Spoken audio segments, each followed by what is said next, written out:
East London is home. And if your smells like that, you're in trouble. A Londoner is like quietly kind, Monster Munch, flaming hot. Oh yes, my kind of girl. This is episode 1. Hey, I'm Sal and welcome to Londoners.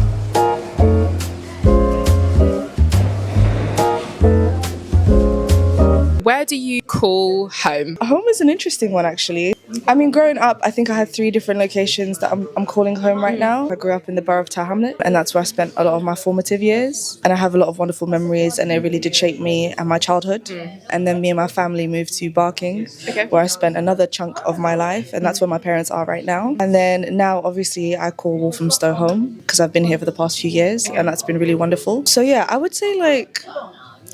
I'd say home spreads across all 3 spaces, because really, well and truly, like, home isn't just where you're living, it's also where you attach memory to. East London is home. Right, I answered that question. East London's home. I'm an East London girl. So what is your earliest London memory? You said you started in like Tower Hamlets. Yeah, so me and my family used to live in a council estate called John Fisher Street. Well, like, I don't know, John Fisher Buildings, doesn't matter. One of my earliest memories is where we used to live, right behind our estate was Tower Bridge, and I used to sneak out. My parents didn't allow this, by the way, and I was a youth. I was like 7. Tell the story. I was like 7, 6, 7. Oh my God, super young. Super youth.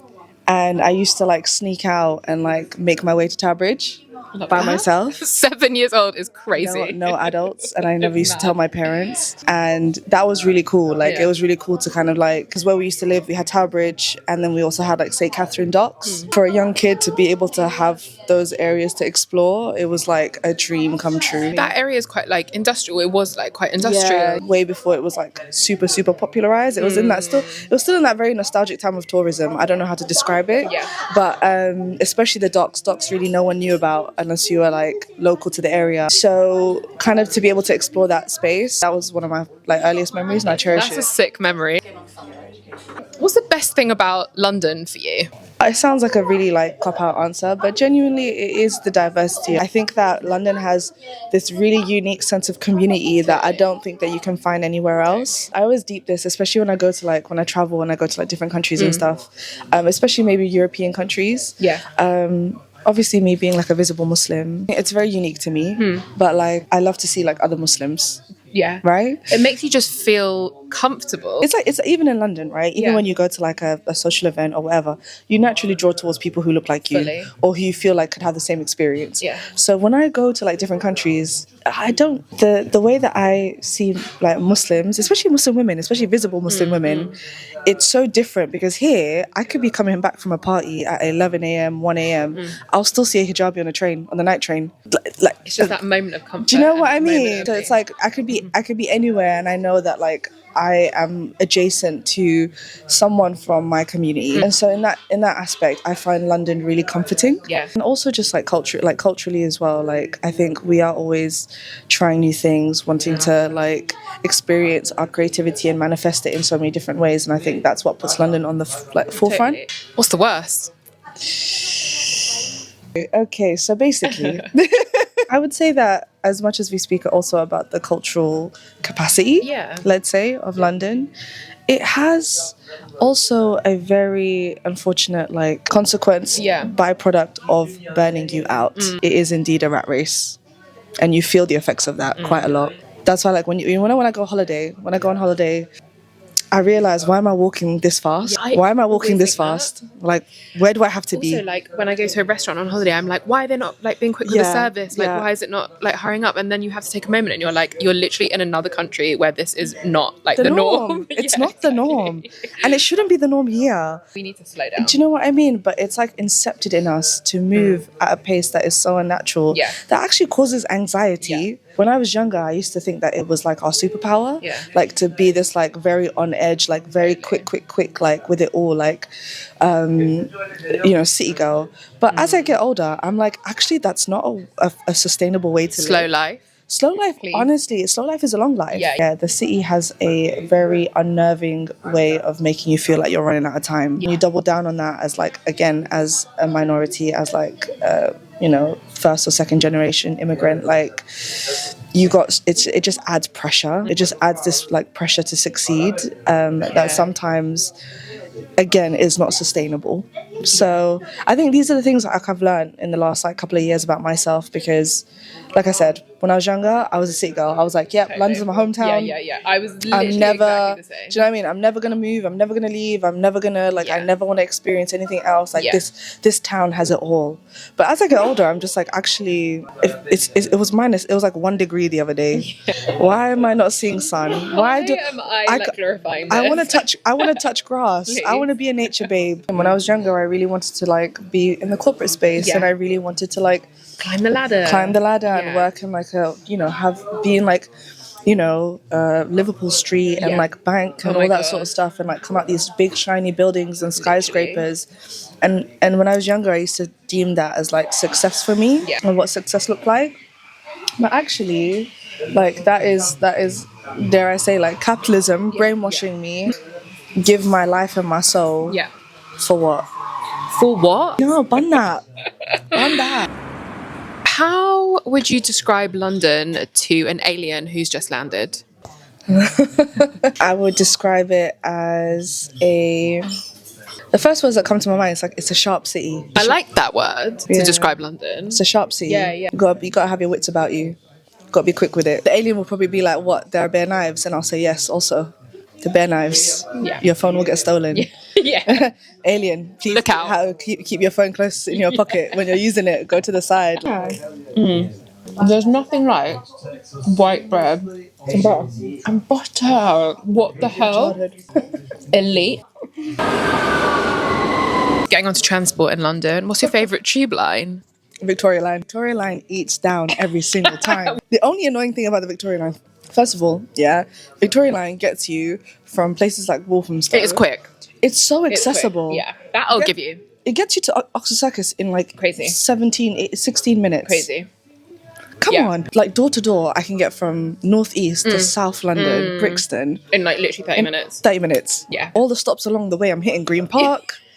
I'm hitting Warren Street. I'm going all around the world, like on this line. It hits everywhere that you need to hit, everywhere that you need to go. The only thing I would say about the Victoria Line is obviously it is a loud one. She does scream a lot in your ear, so you can't really have a conversation on this line. And you should probably invest in noise cancellation headphones. I would say that is my favorite line for efficiency if we're going to talk sharp city vibes. You'll be telling the aliens about that. I will be telling them. I'll say find somewhere on the blue line. But I always liked how the Bakerloo line looked. Yeah, it's proper old school. Like 60s 70s London. Yeah, I'm not gonna lie, like if you're a tourist or if you just want a little just see something a bit different, then Bakerloo line is always like quite a nice like old-timey train to get on. I never really get on it, but when I do, it's always an experience. It's got the seats that like you sit opposite people. Yeah, it's like a booth. It's a booth. Yeah, it's a booth. Why are the seats so bouncy? I don't know. It's so true. Why the seats are like literally like this, and you're in the air, and then you're yeah. It's hydraulics. Those are my two lines, I would say. Yeah. One for aesthetic, one for purpose. Okay, cool. Yeah. The only thing I'd say about the Victoria line is that today I had a bit of an issue with the Victoria line. It was my fault, but I'm going to put it on the Victoria line, right? I got off at Finsbury Park and I was going northbound, obviously. And I just got on the first train that was on the northbound. Silly Billy move. Should have read the signs, mate. I missed all the signs. I had to get off at Seven Sisters. And then I was like... yeah. Do you know what? There. Because I'm moving like a tourist on the Victoria line today. I had to get off at Seven Sisters and I'm like, what's going on? Like, I had to go to platform 3. Yeah, you could do the whole switch over. Yeah. What's your favourite building in London? My brother actually put me onto this building. Shout at him. Yeah, okay, well done. It's called Strawberry Hill House. So it's in like Richmond. Yeah, something like that. So basically, he took me for my birthday. Oh, cute. Yeah, and it's like this house that was built by this guy. First piece of like Gothic architecture in the UK. Okay. And inside, the way that this house is like decorated, super stunning. He's got like this banquet hall. It's the way it's like constructed, beautiful. I would highly recommend that place. I've not been to one recently, but me and my mum were going to a lot of the Palestine protests. Yeah. And I feel like when you're walking around London like that, because you have to go slowly because you're in a big crowd, I feel like I saw so many just beautiful buildings. I couldn't tell you all of them. Around St. Paul's area and just like, the architecture of the buildings. They weren't necessarily anything in particular. They were just old buildings. Yeah. Even like the Royal Courts of Justice. Actually, sensational. Stunning. Yeah, 10 out of 10. It really does make me sad. Like, obviously I understand that us as a city, we have to, change the architecture and the layout to like fit more like modern, the community and stuff that we're trying to invite, whatever. Yeah. But it makes me sad though, because there's so many beautiful buildings and so much like historical architecture that exists. And so it makes me sad to see that's going. If you could only eat at one restaurant for the rest of the year, where would it be? Why is my brain saying Dishoom? Allow it. Nah, come on, you got better than that. I know. Although Dishoom, controversial opinion. Some people hate to love it, some people love to hate it. Yeah. I don't understand. Do you know what? I think it's a cheeky Nando's for me. Good food. Like for, Indian food, it is good. It's standard. You won't get disappointed. That's what I'm saying. Oh, my friend put me on a shout out to this restaurant. I'll probably do this for about 9-10 months. It's Uyghur food, and the restaurant is called Tarim. It's near. There's two actually. There's Tarim and there's another one called Etlis, which is actually in Walthamstow. But Uyghur food, delicious. Is it kind of like Chinese inspired? It's like I don't want to say it's a fusion because obviously it's their own. It's their own dish, but like it's got like East Asian as well as like almost Afghan mix. So you'll have like noodles with beef, but like it's really saucy and sweet and it's really nice. That is going on my to-go list. But that's also what I love about London. Yeah. London, you can get anything. London is an eaty city. Yeah. We love to eat. It's always just changing. Yeah. The landscape's always changing. Someone's bringing out new food every single time, and they're just like, like, there's a new dish, there's a new restaurant. Okay, I gotta eat this, I gotta eat that. London's really good for food. Yeah. If you want good Bangladeshi food, Whitechapel, Kola Pata. What's your go-to meal deal? I haven't touched a meal deal in a hot minute. Really? I left meal deals a while ago. But you know what? I love a cheeky meal deal. Yeah. From time to time. When the pockets are tight. Yeah. You're in a pickle. I'm trying to get my protein in, I guess. So like I'll probably do like a tuna sweet corn situation. Can't go wrong with a tuna sweet corn. My drink would be a sparkling water. Rogue. I quite like a sparkling water. I know it gets a bad rap. It gets a bad rap. I love a sparkling water. But it's refreshing. It's so nice. Yeah. Like, it has to be in the right mood for it, but like it is refreshing. And it has to be really cold. You cannot have a hot or room temperature sparkling water. That's where people make mistakes. And a little bit of lemon. Yeah. If possible. Yeah. But not with your meal deal. No. Maybe. Slice and like Monster Munch Flaming Hot. Oh yes. My kind of girl. And the pickled onion. Pickled onion? Yeah. Like a Flaming Hot? Yeah. Bit of me. Yeah, that is pretty good. Sparkling water. Tuna sweet corn and a Monster Munch. Yeah, wild. My breath is kicking. We've got to talk about makeup because we are with one of my favourite beauty content creators. Allow it. No, seriously. She also goes by the name Anthony Bourdain of Crafts. What's your favourite lip combo at the moment? Ooh, any sort of chocolatey brown lip liner. You can get some really great ones from like Rimmel, like Superdrug, whatever, Boots. And then inside, I've been really loving the About Face Beauty. They have this like glossy lip product. Let me find the name for it. Okay, yeah, so it's a lip butter. You got shades like Pink Pina. I do like just a lip balm. Oh my god, just like a Laneige lip sleeping mask. Just actually sometimes just putting a lip liner and a lip balm is really it's iconic. Perfect for me. It's iconic. It just gets you through the day. And like I feel like lip liner is like so important. I could have no makeup on as long as I have a lip liner. I'm fine. Yeah. I'm fine. My mom was very that. She still doesn't really wear much makeup, but she would always put her lip on and like a lip liner and a lipstick or lip balm or whatever, and then she was good to go. What's a product that's always in your makeup bag? My Shumera eyelash color. Yeah. You have got great eyelashes. Thank you. They're so like separated. Thank you. And long and curly. Shumera eyelash color. I love that eyelash color so much. Yeah, that's probably like as a tool. Yeah. Probably my go-to. And then in terms of like beauty product, my Pseudo Labs freckles product. Okay. I've been obsessed with freckles for the last like 2 years. Yeah. And they've been providing me with the best freckles. Yeah. They're not like... It's a really easy like freckle product to use. Yeah. And I just feel like it's like a nice face decoration for when you don't want to do too much. Yeah, definitely. It's giving skin. What's the song that you've got on repeat at the moment? Ooh, What song do I Get have? out the Spotify. Are you a Spotify or an Apple Music? Spotify, duh. Basically, the whole of the Bad Bunny album. Oh, yeah. I can't say it. Debí tirar más fotos. And the song is, I mean, all of them. I've had this whole album on repeat. Like, since it's come out. Yeah. I've been such a reggaeton babe. Okay. I've even, like, forced myself to go salsa. Like, I'm obsessed. Like, I'm obsessed. Like, he really ate with this album. Do you know what? That was actually kind of more my introduction to Bad Bunny, because I wasn't really a Bad Bunny babe that. Yeah. Me either. But now I'm finding little bits. I'm like, okay. It's like, do you know what I mean? Especially with the weather being so shit. It's actually really nice to have, like, reggaeton in your ears. You know what I mean? You can just pretend, like, close your eyes, you feel like there's some sunshine. Latin America. Is there a song that reminds you of London? A song or an artist, actually? Kano, P's and Q's. Kano is quintessentially London. Kano's P's and Q's. Because also, he was one of the first artists, because obviously I grew up in Barking as well, right? And he's an East London boy. Yeah. He's Newham, isn't he? Yeah, East Ham. East Ham. Yeah. And the bar where he goes, your pum pum smells like the A13 Beckton exit. I don't think you understand how specific that reference is. Crazy. Because unless you're going Galleon's Reach, for your Tesco shop, you would not have smelt that smell. And if your smells like that, you're in trouble. You're in trouble. Kano, P's and Q's. If you were mayor for the day, what's the first policy you'd implement?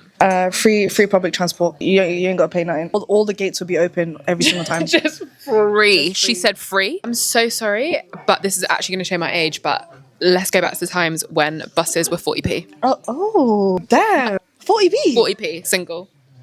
Do you remember when you could have, like, you put the change and the bus driver would do the maths? Yeah. And then he'd take the change. Yeah. Those were good days. Good old days. What's one word that you would use to describe the feeling that London gives you? She said sharp earlier. I said sharp. I would also say, like, probably electric. These are really, like, because electric, I feel like, can go both ways, right? It can jolt you, it can wake you up, it can energize you, which 100% London can do through its, like, cultural practices, its music, its art scene, food, do you know what I mean? All of that. But then also it does have the other side of the coin where it can, like, shock you and shock your nervous system and you're sort of like, ugh, where you get overstimulated, basically. Like, London can overstimulate you. How would you describe a Londoner? I would say a Londoner is, like, quietly kind. A lot of people have the assumption that Londoners don't give shit about you, and, like, they're only thinking about their own like journey or their own thing or their whatever. But I've actually experienced and seen and given, like, so many, like, acts of kindness. Just, like, in the city, whether that's, like, a small smile on the train, someone's giving a tissue to someone who's crying. Oh, yeah. You know, someone's asking if you're okay, if you'd help pulling your like buggy up the stairs, or getting free fruit from the fruit and veg guy. Just, like, these little things that we do draw in that sense of community. People from the outside maybe give Londoners a bad rap because we are at the same time very, like, blunt. Like, if you're walking slow, we'll tell you that. You know, if you're doing something that is irritating, we will say it. Do you know what I mean? But I think on a whole, we are pretty kind people. So there are definitely pockets of kindness. Thank you so much. A lot of insight into your London.